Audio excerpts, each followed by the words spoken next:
Today I'd like to talk with you about the resilience of the Dutch healthcare system, and hopefully that will inspire you in other systems. We have a big worry. Many people are worrying in my country, will we be able to spend for healthcare for the next decades? And will we be able to provide the highest quality of care to all people and patients in the Netherlands? We, as many other countries, face this challenge. What are the biggest categories of spending and where's the growth? What we've seen is that all categories in the healthcare systems are growing in terms of spending. And we've seen that mainly two ones are newly coming up and will probably need more spending in the future. That's on elderly care and on mental care. Now, spending is one thing. The other question is, what do we get for the amounts of money that we pay? And we have some serious concerns there. What we see is that our costs are rising faster than the life expectancy, and specifically the life expectancy in perceived good health is rising. So what we need there is a boost. For some reason we have plateaued, we need to find the next boost there.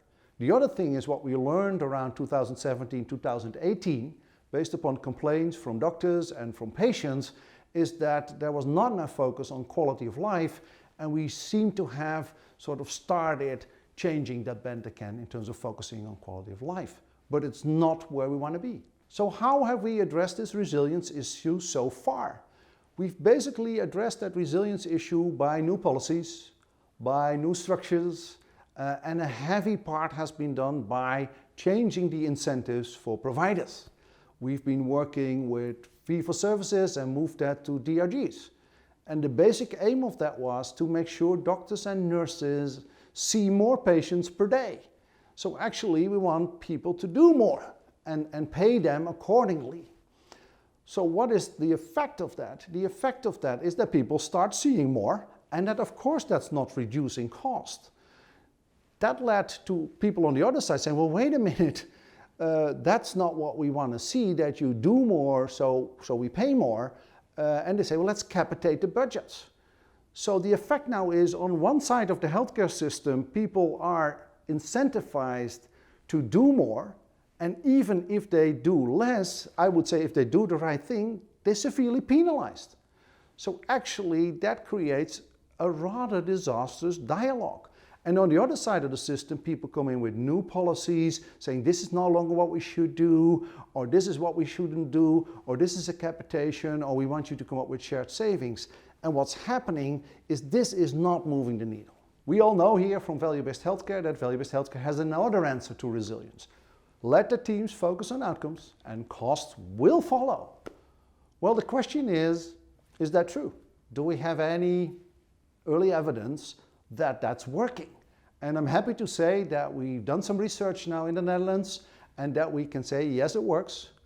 We've seen in the year 2019 that 1 billion euros minimum have been saved by all those value-based healthcare initiatives that may have started years ago. That's 1.2% approximately of the total budget spent. So where does it come from? Many of you know Diabetes in the Netherlands. Diabetes focusing on diabetes 1 children, making sure that their treatment is much better and that there's a team taking care of them with their families instead of doing that in the silos. You can see what the cost reductions are directly per patient. We're not incorporating here even the fact that these children do not end up as much in the emergency room as they used to. So this is diabetes.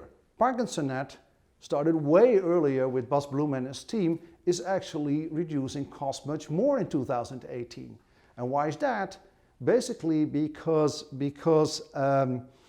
Bas and all the Parkinson specialists in the network have been able to postpone the effects of Parkinson for the people that have Parkinson before they really become patients. That's a tremendous effect, and this is only the direct cost effect. In our database, we currently have analyzed 173 known value-based healthcare projects in the Netherlands. I know there are more, but at least this is what we have at this point, and I think we're talking about an underestimation of the cost savings effects of value-based healthcare in the Netherlands.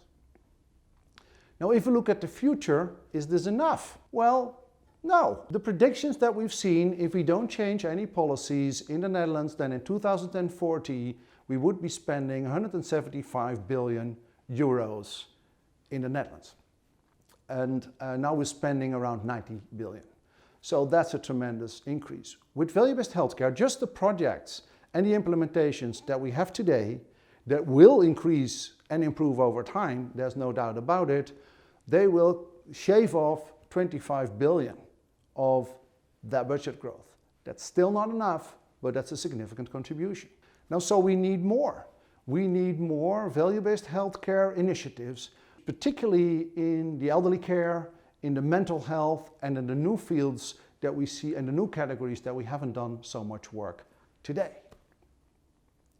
So what does that mean? It means that we need to speed up the train of value-based healthcare implementation.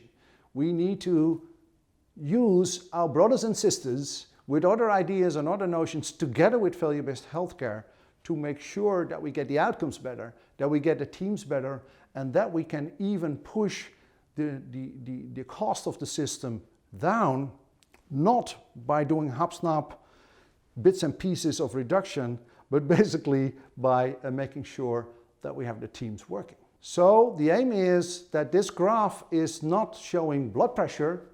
My dear colleague, is this the blood pressure? The answer should be, no. These are the cost cutting that we have been able to do on a full cycle of care for a patient. And I think we can do it. We've shown that it works. I see more and more teams getting ready to start going with this. And I hope that you will join that effort, not only in my country, but in many countries around the world.